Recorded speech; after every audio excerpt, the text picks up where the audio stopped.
পদোন্নতি বঞ্চিত অবসরপ্রাপ্ত কর্মকর্তাদের আবেদন পর্যালোচনা কমিটি আজ তাদের প্রতিবেদন প্রধান উপদেষ্টা প্রফেসর মোহাম্মদ ইউনূসের কাছে হস্তান্তর করেছেন। কমিটি প্রধান জাকির আহমেদ খান কমিটির অন্য সদস্যদের উপস্থিতিতে প্রধান উপদেষ্টার বাসভবন রাষ্ট্রীয় অতিথি ভবন যমুনায় এই প্রতিবেদন ডক্টর ইউনূসের কাছে তুলে দেন।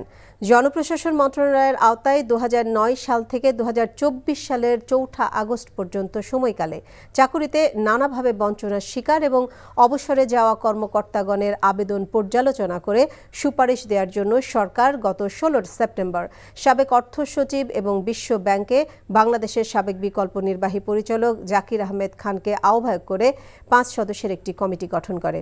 কমিটি তাদের প্রয়োজনীয় সুপারিশ সহ প্রতিবেদনটি অন্তর্বর্তীকালীন সরকারের প্রধান উপদেষ্টার কাছে পেশ করেন।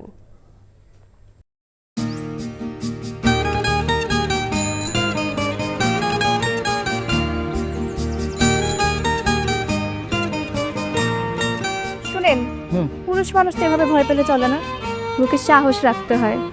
যা বলবেন সোজা সাপটা বলবেন।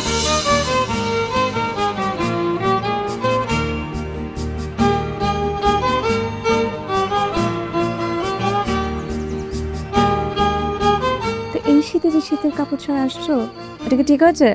তোমাকে দেখার পর থেকে আমার জীবন থেকে শীত, গ্রীষ্ম, বর্ষা সব চলে গেছে, শুধুমাত্র তুমি আছো।